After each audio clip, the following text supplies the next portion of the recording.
Ladies and gentlemen, welcome to another episode of Bad, Becoming a Director, a show about getting good. Today we've got a guest, and that's why we're doing this kind of sit-down chat piece, which is also going to be intercut with some B-roll from a project that myself and Elijah recently worked on. But this is Elijah Anthony, a filmmaker from Washington in the United States. Elijah, how would you like to introduce yourself? Yeah, I'm Elijah. I'm a filmmaker. I'm a creative director. I'm a social media person.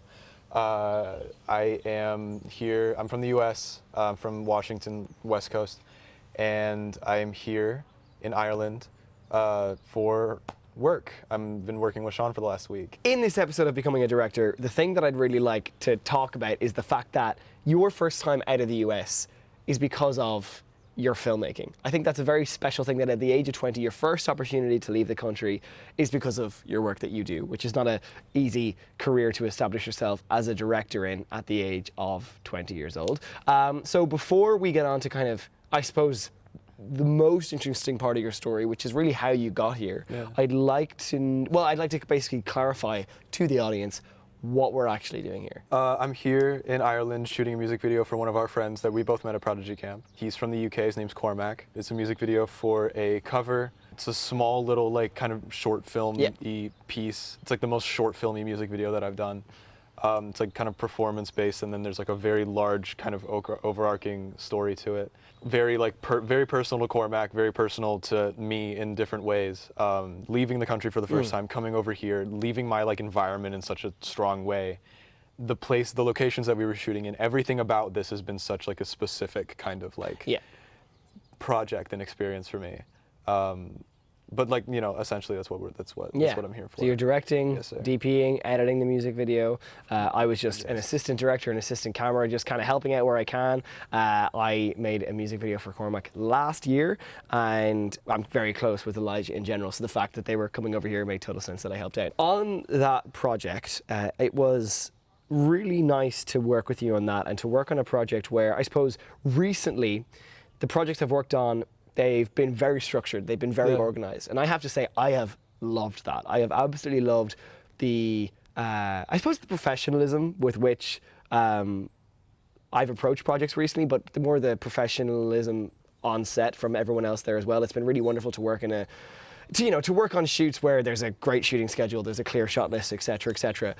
But there is an alternative side, or there's a kind of, it's a two-sided coin, it's a double-edged sword, that organization and that professionalism, because it does sort of limit the in the moment spontaneity that we would have felt a lot at the beginning of our filmmaking journeys, when it was just us and our phones or whatever, and our GoPros or whatever, in forests or in our own time. And I think that was something that we sort of got to get back in touch with. Maybe it's something that you've been really prioritizing, but it's something that at least I got to get back in touch with watching you work. You know, we went in with a plan, we went in with a structure, we actually did go in with a shooting schedule, a very vague one, because we didn't want to limit ourselves too much. But beyond that, there was a wonderful spontaneity on the set that was really nice to witness. You know, parts of it was just me, you, and Cormac. Which is a lot of the work that I've been doing this year. Most of the work I've been doing this year has just been me. And like, I'm on the very opposite side of the spectrum from you, where all of the professional work I've done this year has been me going to places and traveling and being every single part, like being the set, basically. Like this was a break from that for me. Even though it was still very much so something similar, but just with kind of the aid of maybe it was super just like teeth cutting shit. It was super just like precisely knowing, like going in, I know what I need. I don't need to communicate that to everybody. So it's just kind of like, you know, stream of conscious. This is what this needs to be. I didn't shot list this. It was very just like, let's, you know, get into what we need to do and get out. You did go in with a good treatment. So you went in with a vision that you clarified to Cormac and his team, Cormac and his parents. You know, you went in with a treatment, with a vision for the project, but with nothing then too strict beyond that. And at the same time, in terms of, you know, a crew, you were, Alison, of course, Alison is Cormac's mum, she aided a lot as well, but, you know, in essence, you were the production designer, and, you know, you were the DP, you know, and you're going to be the editor. So in that role of directing, you didn't have to communicate to those different roles, because you are those different roles, which is still, you know, how a lot of projects will continue to go for us until we're on larger productions. I know we're not there yet. No, we're not there yet. Yes. And it's very interesting to kind of, you know, look at that communication and say, well, to be honest, at the end of the day, that is directing. Like directing those roles is what directing is. Yeah. But we really enjoy sometimes when we just have to direct ourselves in our brain. Yeah. Which is kind of conflicting. You know, it just basically is a kind of a hope for the future that we really enjoy what directing really is. Do you know what I mean? Yeah. Well, I think for me, it's like especially being as familiar with those roles as I am, and on something like Home Burial, where it's like so many moving pieces and so much like happening, I was still doing all of those roles, and I look at the projects that I'm looking at now. I look at the scripts that I'm writing. I look at everything, and I feel like I know more so knowing what I want from a production designer, or knowing what I want from even like a DP or something. Like, because I have lived that role. Like, I can come to them from a perspective of, you know, it's like I have a hard time taking advice from people who haven't like done the thing that they're giving me advice on. And I feel 100%. Like it's the same kind of like concept of like, you know, being able to effectively communicate my vision because I have been in that person's shoes 100%. Before. And, you know. And when I share that fact with, you know, producers or people I know in the Irish industry who would be a lot more experienced than me and a lot further down their journeys than me, when I say to them, I've had like experiences up until very recently where I'm doing everything, you know, likewise where I'm doing the DPing and the editing and the production design and the producing, which is horrendous to do all those things at once. You know, when I say that to them, they say the exact same thing. They say, well, you're going to be able to direct those roles better because you actually know what you're talking about. And that is something. And I might know what I'm talking about to quite the level of, you know, the people I'll be working with on these larger productions, because I might have only, for example, shot on my GH5. So am I going to be able to direct someone who's using an Alexa, and et cetera, et cetera? But at the end of the day, you know, the bones of it are the same. And the whole idea is that they're the other half of that collaboration. Like, you being able to communicate to them effectively, they know how to apply that.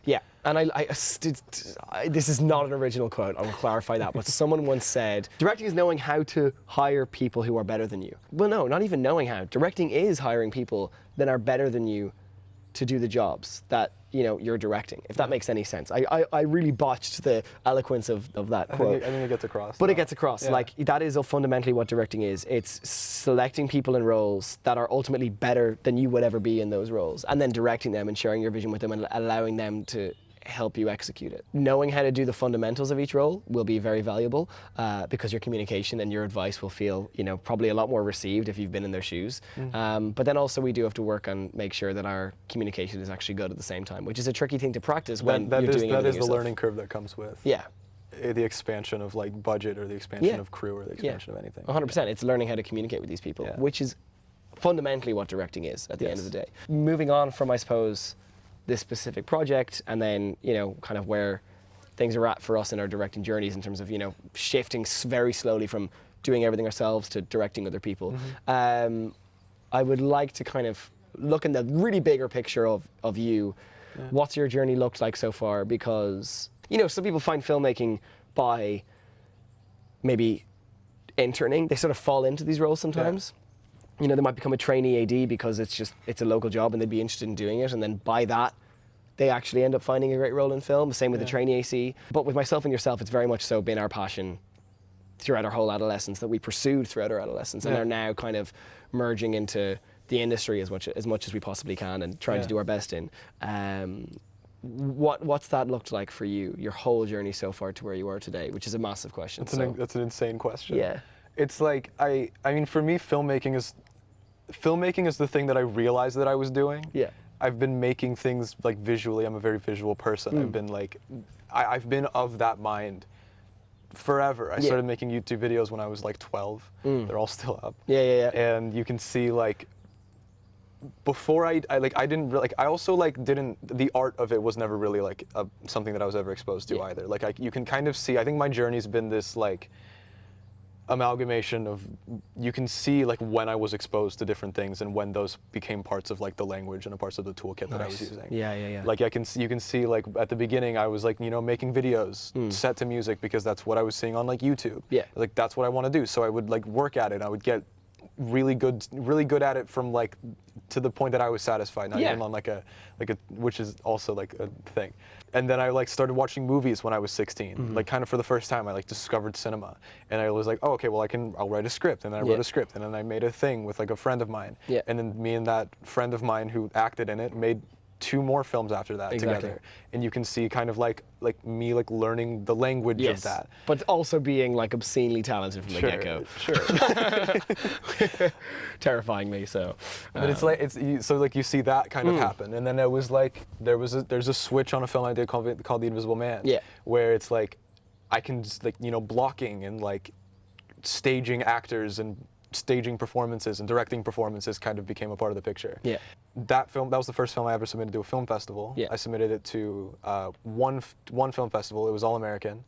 And it's the All American High School Film Festival, ran by the legendary Tom Oliver. Yes, sir. That was my first time putting my work out there in like a meaningful way. Because before that, I'd just been making things in just a bubble, basically. I go to All American. I'm like exposed to like creative people for the first time, and like people who are like us, just like so like young and excited and like making shit. I did that. Came home from that. I made a film called Clairvoyant. Went back to All American the next year. Won Best Cinematography alongside you when you won Best Directing. That's where we met. And then from there, at my first All American, I found out about Prodigy Camp, and then we've connected since then through that. Through that massively. We kind of like fully connected, I would say, on my second year of Prodigy, which was the fall after we met. Exactly, 100%. And that it feels like a year went by in those 6 months. And then we saw each other in Seattle this year again in another camp, and then wonderfully, like you mentioned to me at the end of the week this year, you were like, I'm actually going to be coming to like the UK area. I'll be very near Ireland at the end of this month. Ireland is not in the UK, clarification. But you know, said you were coming to the UK. I'm like, I would be near Ireland in that scenario.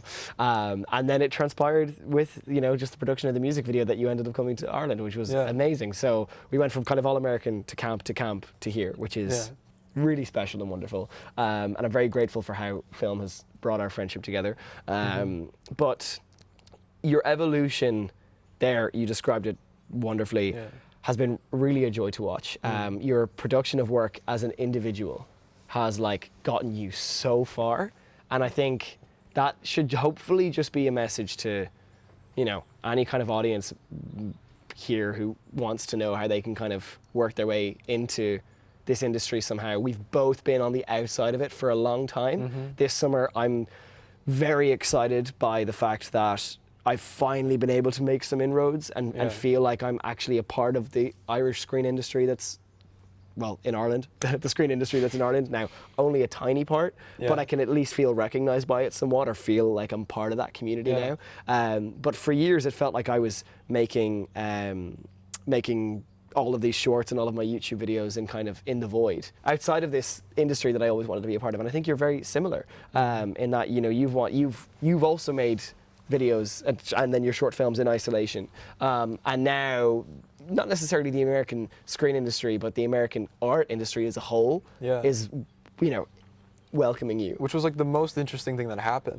I came back from Prodigy Camp for the first time, and like the biggest lesson I learned there was like, in terms of like talking to peers and talking to looking at people who were like, you know, years older than me, who had been doing this longer than I have, was like the people who are doing things are the people that are doing things, and the people that aren't doing anything are the people that aren't doing anything. And I like genuinely like it's really as simple as that. And I came home from that. This was I had Clairvoyant at this point, and I just started making content, just like, you know, I live in the middle of nowhere. Like, there's no cell service at my house. Like, I have to go to the library to like upload videos and shit. Like, I live in the middle of nowhere. There's no industry. There's nothing. No, there really isn't. I have the internet. That's like that's the one like kind of venue that I have for my work. And so I came home from that, and I just immediately started like pumping it out. Like I started figuring it out, and then this is all within the last year, correct? This is recently. Yeah, it was all within the last like year and a half. Because then. That fall, after my first year of Prodigy Camp, I went to All American. I won Best Cinematography for Clairvoyant, and I won the camera that I still shoot everything on. Exactly. And as soon as I got my hands on that, I started like making content. Yes, I started so like since that point that you Yeah. have been bang, bang, bang, bang, just going hell for leather with it, and that has opened so many doors for you. so many. Yeah, And by it- working your ass off as well. I'm not saying he just Yeah. he whips out his Well, no, it camera, was like- shoots a couple things, done. Well, it was like, I mean, for me, it was like going back to being like 12, 13, 14. Yeah. And I was at home, living at home. I didn't go to film school, which is a whole other conversation. Yeah. So you're pursuing filmmaking full time. Full time. I'm Yeah. doing it full time. Like, Yeah. I haven't worked a normal job in like since December, Yeah. which is really crazy. I had the camera, this newer camera, and I was Mm. just like trying to like get across what I wanted to get across visually. At the Yeah. same time, I started working on a film called Home Burial. Yeah. That the pre-production of that like really shot my career in an interesting direction, where I was like making a name for myself as like, I'm a director. This is what I do. Even though most of the work that I was doing was visual, Yeah, I think yeah, like yeah. there was a version of this where I decided to go to the DP route. Yeah. But it was like just really establishing myself as like a visual artist. Yeah. And that kind of work that I did making things in that kind of isolation, the work that I did making things and like just throwing it online, just like making things and throwing it out into the ether, I've been like kind of living on the fruits of that for the last year, 100%. where you get into the algorithm and then the right people The start right seeing people it, start seeing you, and then they call you. get and you're those really crazy getting DMs, books. and Yeah. then I've created directed an album this year. I've worked with like people who I have watched and looked up to for years, and it just kind of started happening. But behind the like obvious statistical behind success. the like everything happening publicly Yeah. was so many years of just quietly kind of chugging away at it. 100%. People and that's can like see all of it. Yeah, people can Yeah. see the last year and a half and go, it kind of happened overnight. But it, Yeah. I was going to say especially with filmmaking, but I think for anything that's Yeah. never really It's never really, the case. and when it is, you can tell. Yeah. Yeah, there is like it very rarely does that just like, I would say never. It doesn't just happen. No, it doesn't just happen. Um, I think what aided that success for you during that period was the fact that you have such a specific voice, which is very rare from someone so young. I don't think I necessarily have a specific voice with my work yet. I've produced work that I'm proud of, and it's opened the right doors for me more in a industry behind the scenes way than in a public facing social media way. I think it's kind of the quantity of the work that's allowed me the results. I don't think I have a very specific visual voice, a very distinct one, which is fine, and hopefully is something I'll develop in the years to come. When you look at your work, if you see a single shot, you're like, well, that's Elijah. Your work is particularly exciting because you have that voice, and it caught so many eyes because it has such a specific voice, and that's just basically blowing smoke up your ass. It's a feckin' thrill I to do, see. and I appreciate it. It's a thrill to see. It's funny because it didn't happen. Like it just happened. Yeah, 100%. And I It's not think- something you yeah. kind of calculated or artificially created in like a lab somewhere. It's like, Yeah. no, you followed your gut instincts in every decision from the from the brainstorming of the idea to the full execution of it, and every step you took along the way when you made a decision made it Elijah's work, and it's Yeah. awesome. It's very like, I think me and my brother talk about this a lot, where I think being like as an artist, the most important thing, like almost your entire job is knowing what you like. Yeah. And knowing what you want. 100%. And knowing what like, what flicks switches in your brain, and kind of like understanding how those things work, and kind of breaking those things apart. 100%. And applying them. That's our entire job. Yeah, That's like that's all we have to do essentially. And then, the technical side of it, the like, camera gear and all of that is like fully just a vehicle. It's like almost out of spite, just to get to the point where like you can sit down and watch this thing that's like exactly what you want to be seeing. And it just like, I could, you can attribute it to whatever, but like it is just something that like it happens with persistence. It doesn't just just like, Nothing does. it happens with like And so knowing what you want. the verdict is just It's keep just going. know what you want. Know what you want and keep and chasing it. Keep chasing it. Yeah. Keep going. I think that's kind of like, it's such annoying advice because it's so unhelpful for someone who has no idea where to start. Yeah. And it only applies to people who have started. Because if you want to do this, you just have to start. Yeah. And no one's going to show you how to do it. No one's going to be able to give you the secret sauce as to how it happens. Yeah. You have to figure it out for yourself. We both did. Everyone else had to. You just have to start. And from there, what's the core? Keep piece of advice, keep going. Yeah. Because if you don't, you're definitely not going to achieve what you want. I mean, yeah, it's that thing. It's like the people who are doing shit are the people who are doing things, and the people who aren't doing anything aren't doing anything. Yeah. And you want to be the someone who's doing something. Everybody's got that like interior kind of thing. Like I can have a conversation with somebody who wants to be an artist. Yeah. And you can see that like thing, but like I can't. If they haven't done anything, like that's as far as it goes. 100%. Everybody's got like an equally complex like kind of interior thing. Absolutely. It's all like expression. Yeah. I think the people who are actually going to do it they don't need that advice. The people who actually are it are the people who are doing it. Sorry, I keep saying the people who want it, but it's like it's just something you sort of do. You're not going to wait to start. To someone who's doing the thing, right? Yeah. What would be your piece of advice from your experience so far in the journey? It doesn't have to be your core piece of advice, just a piece of advice that you think you wish someone told you over the last year and a half while you've been doing it. I think take care of yourself. Yeah. Is my like that's always going to be my number one priority when I'm talking to people who are like, wanting to get into this. Approach opportunities with gratitude first, and like an understanding of your worth second. And know what you want. Those are like that's like the trinity of kind of things that I think like those are the principles that have gotten me through this year. Like know what makes you what you are. Yeah. Collaboration's important, but it's not necessary. If you want to go into this and be an artist, like you can't expect anything from anybody. You can't expect like you have to just Produce. And then when people are interested, and when people do want to be a part of it, you take that with like just an enormous amount of gratitude, and then learn how to utilize that. Learn like where to place that. Figure out, that's kind of the. Honestly, I'm still at that point where I'm still trying to figure out like where to put people, which is funny because like I'm at this funny point, career-wise, where I have like a pretty reasonable portfolio. Yeah. But I still feel like so, not behind because that's not it, but just like so like I still have so much to learn and so much to figure out. But we're 20. We're 20. That's the bottom line for us. Yeah. That's something myself and Elijah have talked about a lot. Yeah. We struggle with a lot, figuring out kind of the sense of like, I suppose like the fact that we're not there yet. Yeah, and just like what expectations to put on yourself and where to give yourself grace. And where to give yourself grace, not putting yourself under pressure to be able to make a full-time living at our age, because a lot of the work we're doing is for free because we're creating our portfolio, right, as well. So that's the scary thing to realize. You put in all this work, you look at your bank account, you've got nothing, and you're like, what's going on here? But the currency in our work is not always money. Yeah.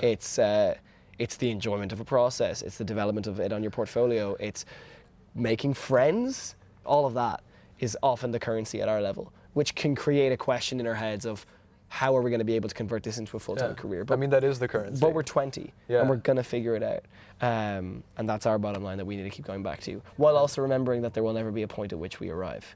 That's my other biggest thing has been having conversations and meeting a lot of just intensely creative people who I've admired for years, just like really like people that I never thought I would have a conversation with. 100%. And having the same exact conversation every time of like, you're never gonna arrive. That pit's never gonna fill. Like you're not gonna feel like you're there yet. And it's people who like have like legacies and like generational like shit. And they're still just like there's issues that they're still trying to scratch. I'm always chasing it. I'm never. And so it's like finding comfort in the process and finding comfort in the journey of it, in the small parts of it. And accepting that what we're doing now is it. This is it. But this is You it. said that at the beginning of this week. I did. Where you and were we're like, closing it off. We're doing it. Yeah. Right now. Mm-hmm. And that's the kind of another thing you need to remind yourself, because otherwise you're going to spend your whole life being like, one day. And this is talked about a lot. This is not an original thought by any means. It's an exhausting way to live. But it's a very important thing that we always need to remind ourselves. That like tomorrow when I wake up and I do whatever work it is, it's not work for the future. No. Tomorrow is it. The next day is it. Yeah. Like as long as you're fulfilled with the stories you're working on, you'll always be working on stuff. Yeah. But it's that process of working on it that is it. Anyways, kind of lost my train of thought there. This video is probably long enough. Hope you enjoyed this conversation between myself and Elijah. Really look forward to being able to share the music video, which we both worked on earlier this week, which Elijah did a wonderful job of directing in all the other roles that we talked about. And definitely go and check out Elijah's work if you don't know it already, which I doubt. You can find his Instagram and everything else in the description of this video. And yeah. Oh, nice. That's so satisfying that we made that a good one. Yeah. Good stuff. Happy with Good that? shit. Yeah, absolutely. Good stuff. I know, I wish we could have done that for like 20 more minutes. Like, I'm not even kidding.